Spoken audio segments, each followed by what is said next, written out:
You're on. Thank you for joining us. This is Live with Miami's Community News, and I'm Michael Miller. Special guest today, Scott Hansel, is the president and CEO of the Chapman Partnership. So welcome, and thank you very much for being here. Thank you. I'm very excited to be here. So you come from a background, a lot of it in giving, and plus you've been in big business. Mm-hmm. But at this stage of the game, why did you pick Chapman Partnership? And then you can tell us about the partnership. So it was interesting. I was running an organization, a community development organization in Palm Beach County, which was my first entree into nonprofit world. As you said, I spent 25 years in healthcare.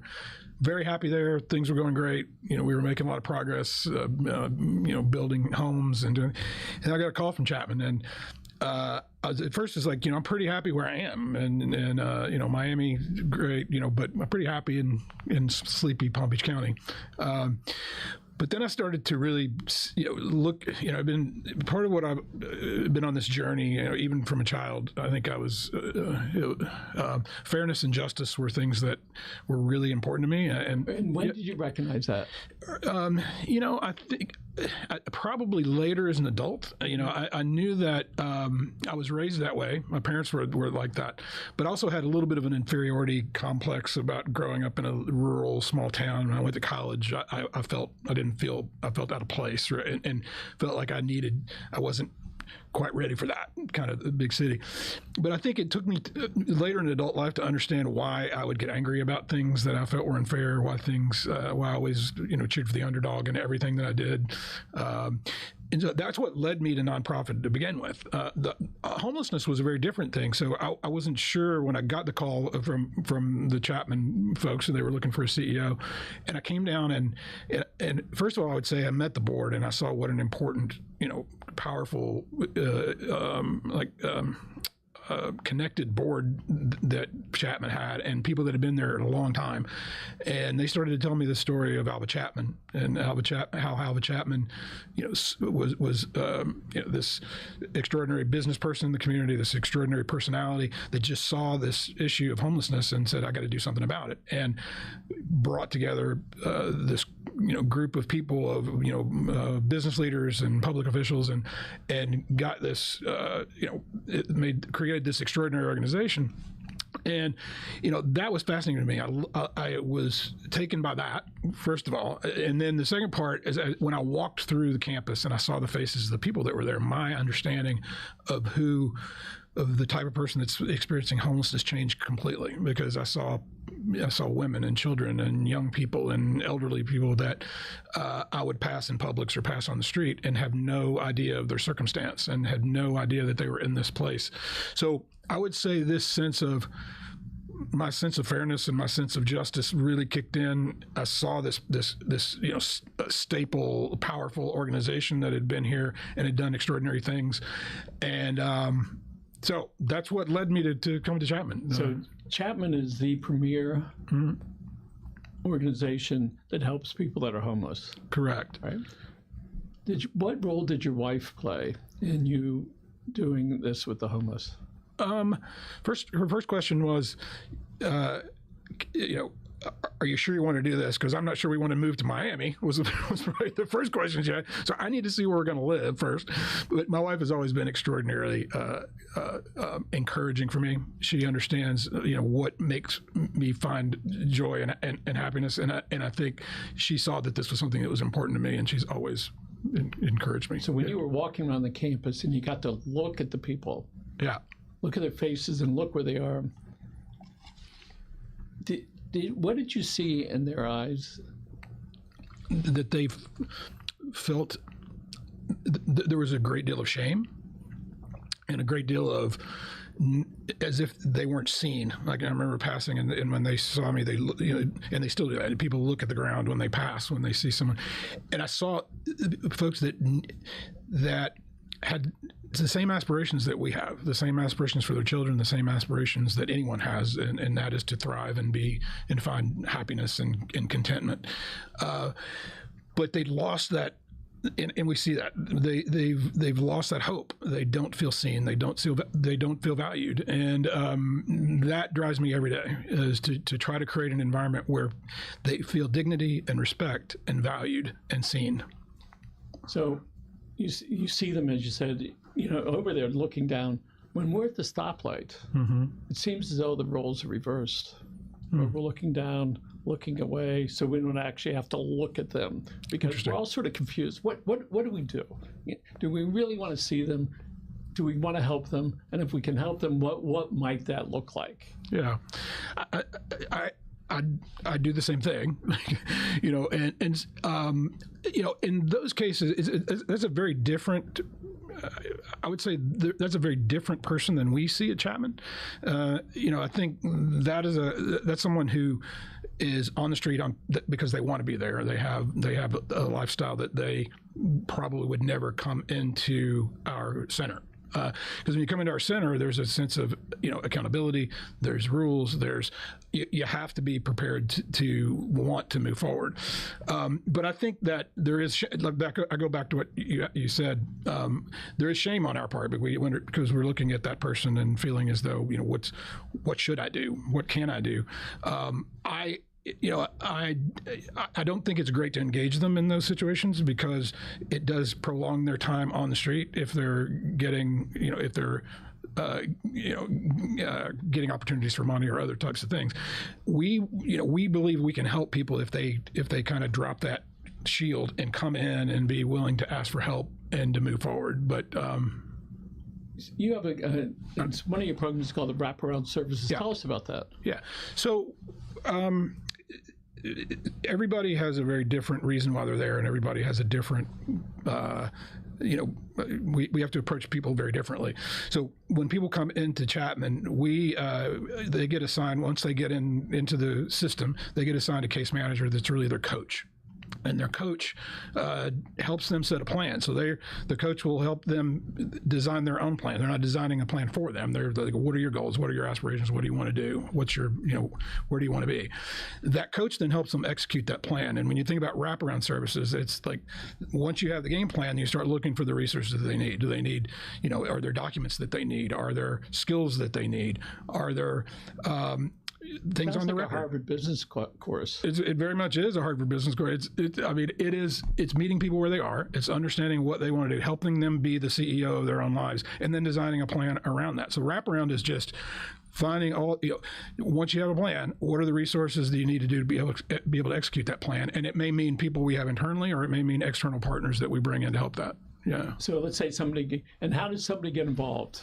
How does somebody get to Chapman? A client, yes. So you can't walk in.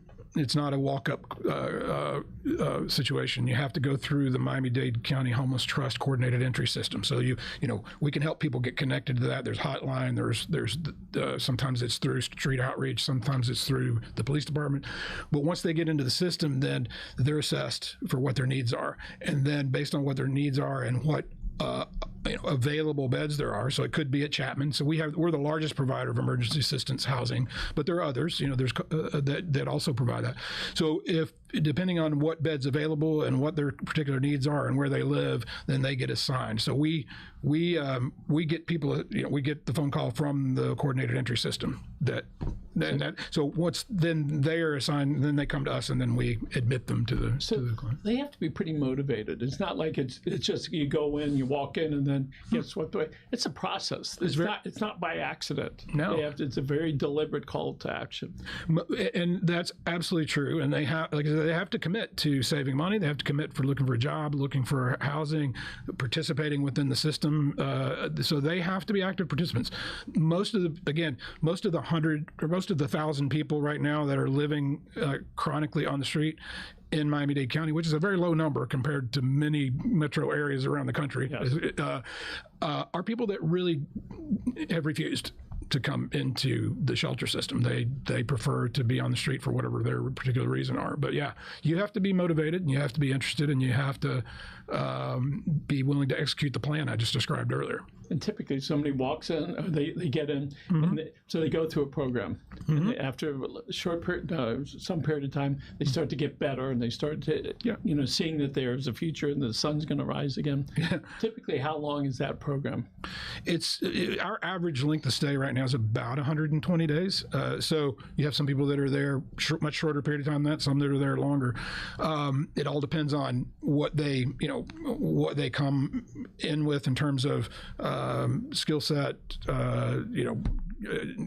employment opportunity, a way to make a living. Because most of the people that we put into housing, we give them a 3 or 4 month cushion to get started, and then they have to start then providing, paying for themselves. So they have to be in a position to do that. But let me just say, most of the time that people come to us, we almost consider us like an emergency room of a hospital. Our role is to stabilize them out of kind of complete survival mode, get them the basics, and then slowly start to get them prepared, mindset, physically, all those things, to move into the next chapter. So again, some people come at much different levels. Like, we do get folks that, we have psychiatrists on site, we have medical services on site, and sometimes we got to get them just physically and mentally stabilized. Others come in, they are already employed, they have a skill set, they have an education, and they're much easier to get to move out. Yeah. The cost of living in Miami is pretty expensive. I know that personally, yes. Right. So how do we as a community take the people that are struggling, financially and mentally and not feeling particularly good, and get them into a program, and they're scared to go in, right? And now I got some skills and I'm feeling pretty good, and now I got to go out, get a job, and then find a place to live. So how does that work so that they feel confident enough they're going to be able to make that?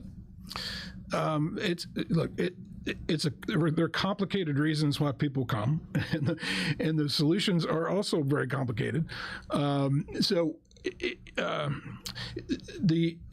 now it's a 2-bedroom apartment. Even in average 2-bedroom apartment is $2,000, and to pay for that, you gotta be making $45,000 or $50,000, as a household to do that.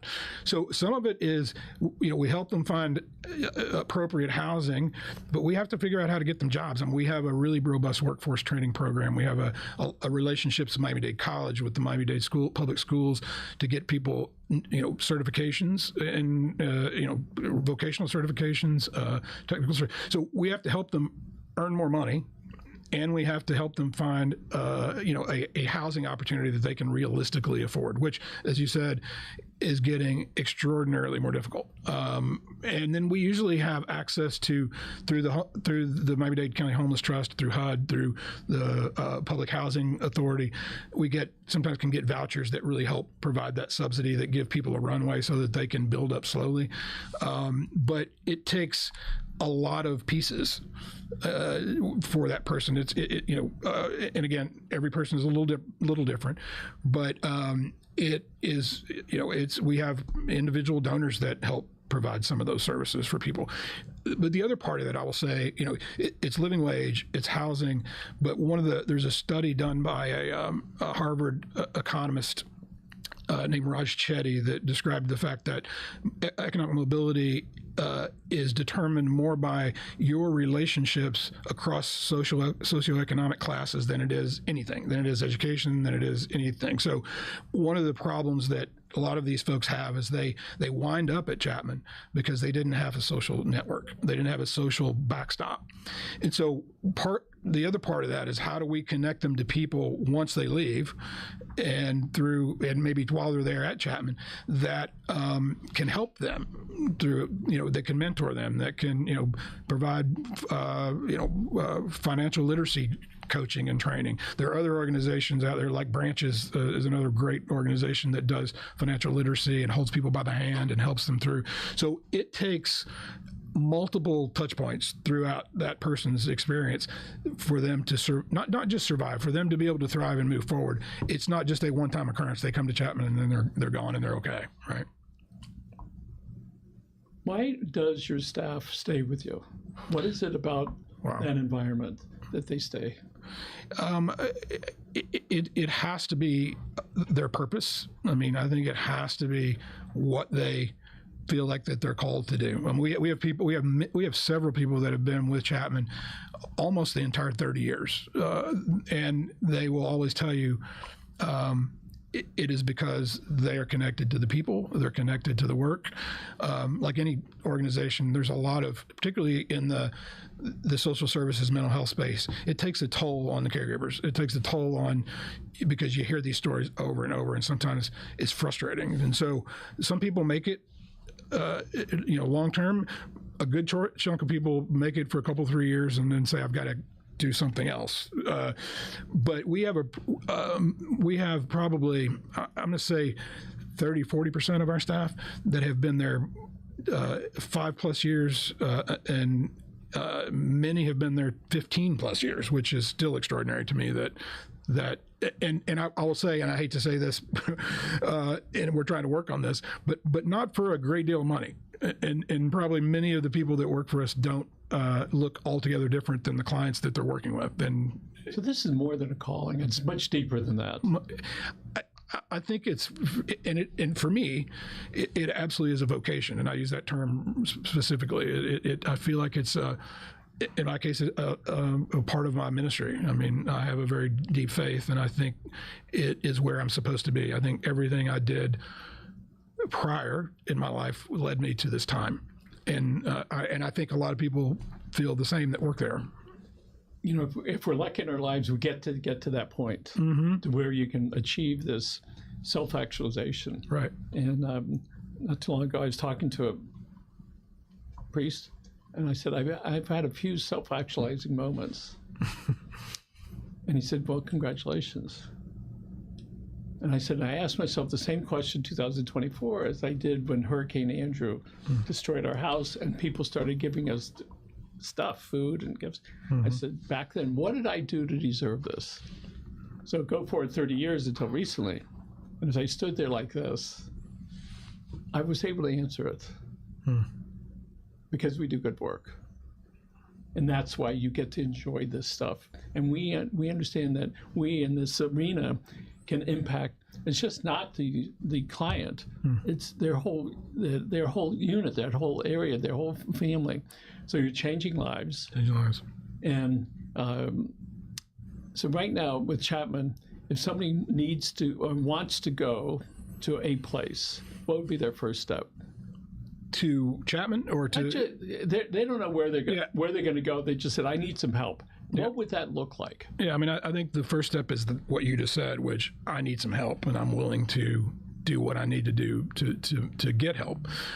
There is and I wish I had it with me. There is a hotline for the Miami-Dade County Homeless Trust that you can call. I don't have that in front of me, but they can actually make the phone call.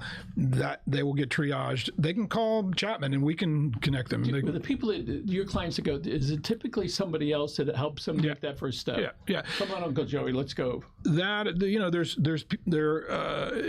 I get phone calls quite frequently from from commissioners, from their staff, from people that say, hey, I know this person on the street, can you help me? And we get their contact information, we connect them through the coordinated entry system that way. But there are also, the police department refers a lot of people to us, the street outreach people, the Downtown Development Association people on the street. So there's a whole city of Miami, Miami-Dade County street outreach folks that are always out talking to people and offering them, hey, look, you can, here are some options. But I think the first step really is someone to say, I am willing to accept help and I'm ready to go. What about healthcare? They've been living on the streets. Yeah. The odds are that they probably have some issues, physical health. Tell me about that. Most. So one of the first things that happens when they come into Chapman, we have Jackson Health Clinic on site at both on our downtown campus at 1550 North Miami Avenue, and then our campus down in Homestead. We have a clinic with a psychiatrist, a nurse practitioner, and other paraprofessionals that are there to do assessments, to see what's happening with that person, and then if they have to connect them back to specialists or whatever they need, we also work through Jackson Health. Does that? We have that partnership with Jackson, so they get medications, they get whatever medical care that they need. But you're right, they do come with and we're starting to see a lot more elderly, fragile people coming that we probably, are right on the edge of what we're able to deal with because they do have some complex medical situations. But there's very few places for them to go. Right? That's the. I don't see as many unsheltered people as I used to see. Right. It used to, and there's. I don't want to say it was a massive number, but it was huge compared to now. Why is that? Well, I think, and this was the other reason I came here, because when I did my research, there's no question that 35 years ago, when the dedicated funding source from the food and beverage tax kicked in, that Alva Chapman got started, created a sustainable method of funding to create this continuum of care, which is a model for the country. And I hope people understand that investment that was made 35 years ago has continued to build what I think is the best continuum of care in the country. And I think, Chapman was a beneficiary of that. We have, our model at Chapman is very different than many across the country. I mean, we take entire families together, which most of the time they get separated. We have, about 25% are males, 14% are women. I was going to say 50% of our client base right now are children and families, which is extraordinary. But I think that we have done a great job as a community, and this community that has such a huge heart has done an extraordinary job of not only just allowing the Homeless Trust to do it, but corporations, individuals have come together, because I do think there's a certain civic pride in Miami that's different, and that you just do not see in some other places. And I think I don't know if people completely understand that. I mean, we have 1,000 people, unsheltered people on the street right now. When you look at Chicago and Los Angeles and New York, you're talking 50, 60. Los Angeles is like 75,000. Let's talk about Mr. Chapman for a moment. I think he had a pretty significant position here in Miami-Dade County. It may be. Yeah, I heard that. Yes. Former publisher of the Miami Herald. In a bigger picture, he, along with some other people, helped frame the work that needed to be done to dramatically improve Miami. Certainly he was one of those people that did that. And we need more people like that now. He happened to be a very public person, so he was able to do it, not with ease, but with commitment, and people listened to him because of the changes, the improvements that he made. So if there's some guy out there, 48 to 75, who's got a whole bunch of time and a little bit of money, but a commitment to make Miami-Dade better, they should give you a call. They should give me a call. I heard former Mayor Manny Diaz speak the other day at the chamber, and Manny Diaz said, I, as a mayor, Mayor Cava was there. I can't remember the gentleman from Miami Beach that was also on this panel. But he said, we could have gone to the community and said, this is what we're going to do. This is what we want to do. And it would have not happened. But it was Alva Chapman, and it was the business community, and it was and it's usually always the business community that has to get involved to really see big things happen. And I hope that there are, we've had a lot of major players move into this community. We've had a lot of, international companies move in. And I hope that they adopt that same kind of sense of leadership, civic leadership, that someone or multiple people really step up and say, because here's the thing, and I've been talking about this as well. I see us as really part of the economic ecosystem as much as we are a social services organization. And I mean that is there's not one person in the city that wants to see unhoused people walking in the street or in front of their business or in their neighborhoods. And they may not want that for different reasons, but I think everybody would agree no one wants that, right? And so when we think about our value, I mean, we put almost 2,000 people into housing last year, and another 600 or 700 people into jobs that didn't have jobs. That's significant, I think, from an economic perspective. Without what we do and without the continuum, this community would look very different. Alfred Sanchez with the chamber told me that he was presenting to a group that an international group that was looking to put their business here, and he presented the data around homelessness in Miami, and they were like, you should lead with that, because that tells me about the heart of the community. That tells me what kind of community you have, Let's talk about on a personal level. When you're out, you're driving, and some homeless person or two as they were walking. Yeah. What is it that what's your self-talk about that? Wow. And I live in Coral Gables, and there are a couple of people I see quite often. My thought is, first of all, I respect. I want to treat that person with respect. I don't want to completely jump in and say, "Hey, I'm the CEO at Chapman. Would you, you need to get off the street." That's probably the first thing I think about. The other thing I think about is what got them here. What's their story? What's going on? What happened? That's probably the most dialogue I have in my head. Is that person is. That's someone's child. That's someone's parent. Maybe that's someone's. What happened and what's going on? And so I really balance. I struggle sometimes. I feel like I should walk up and say, "Hey, there's another option here. I can give you another option." And then at the same time, I'm hesitant to really step into that space and push my own sense of what I think is moral or not, or what I think is fair or not to that person. So it's a struggle. I understand that, and I'm not afraid of them. Because I see them and I meet them all the time. Even if they've got some mental illness issues, most of the time they're not dangerous. It's not that, but it's that human factor for me. It's like I just want to know what their story is, because always one of my favorite philosophers, Fred Rogers, says you can't help but love someone once you know their story, and that's a really important thing. So to me, so I think a lot of us look away, look down, look the other direction because we're not quite sure what to do. And I know some people are afraid that something might happen, and we're never quite sure what to do. I know people in your position have said, "Don't give them any money." The other end, say, "Well, what can we do?" So we won't give them any money, and now what? And I've been on most of those sides. Each time trying it out to see how I feel about it. Inevitably, if I give something, I feel better, right? And they do, certainly, temporarily. And I think I mentioned last time I wrote a piece about being at the stoplight. And it was about 500 words about my internal conversation about when this person came over and wanted some money, and I didn't want to touch them, and I didn't want to give them coins. Maybe I would reach down and give them a bill, but not touch them. What is it that I wanted to do?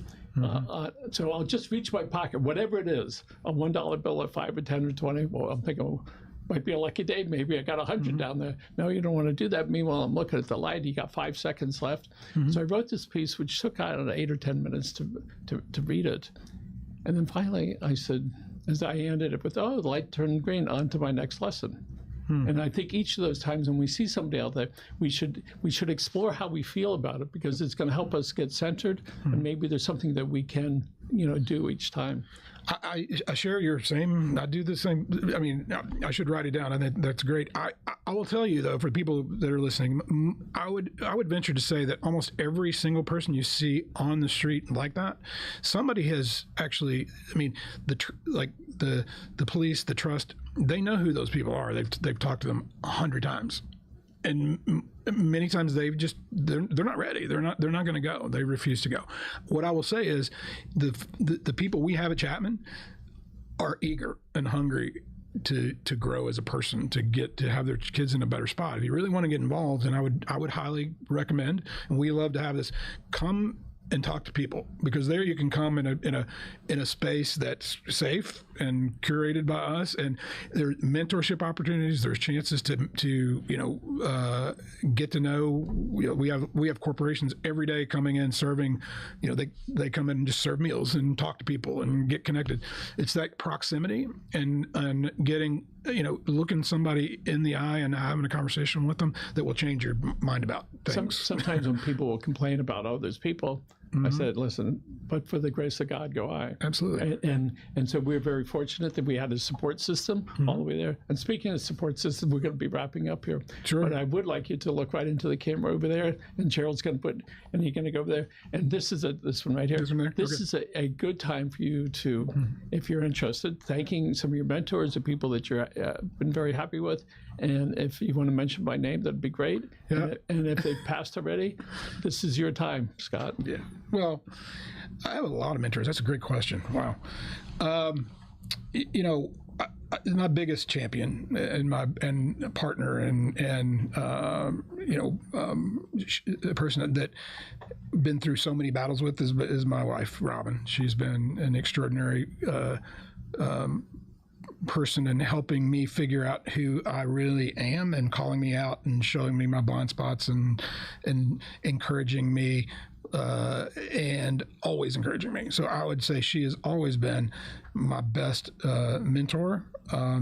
My father was, who's passed, it was also an extraordinary person for me because he showed me that it was courageous and bold and masculine to be vulnerable and to show my heart and to be willing to that treating people with kindness and dignity was really the strongest thing that a leader could do. That my mother, who was a little different, who was extraordinarily bold and strong and pushed me to in a different way. We've both been strong, but I grew up in a really small town with right across the lawn from my grandparents, who were extraordinary,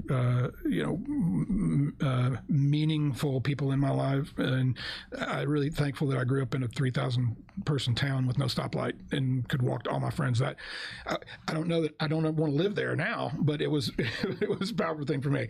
And Michael, you've been a great inspiration as well. So, but it's hard to, I've had so many people and friends and people that have spoken things into my life that,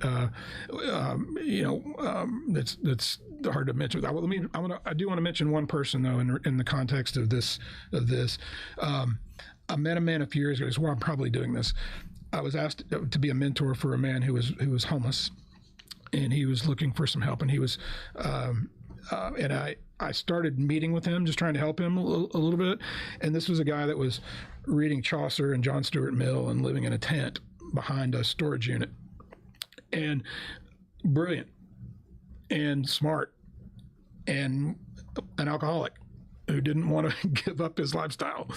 But it taught me so much about, and I would go back to that story. It's like his story changed so much for me, and made me understand that there is that little spark of light within every person, that if we somehow can reach it, it could change everything. It's wonderful. Yeah. Well, keep being an example and keep the light shining. Yes, thank Scott, you so much. Thank you for being here. Thank you for having me. And folks, just one. We have another one. Give Miami-Dade. Give Miami-Dade. It's coming up. Oh, give Miami-Dade. Really big one. Right. We have. So let me just say, Chapman. We get about 60% of our. We have about a $20 million budget to do all that we do, the programs and services and all the things we do. We have to raise about $8 million of that. Some of that comes from the rest comes from various public. City, municipality, county. So this really is a big time of year for us. So if you're looking for a place to invest, and I will say it's an investment. It's not just charity. This is an investment in our community. Look to ChapmanPartnership.org, and we would love to have. And they could go on a tour too.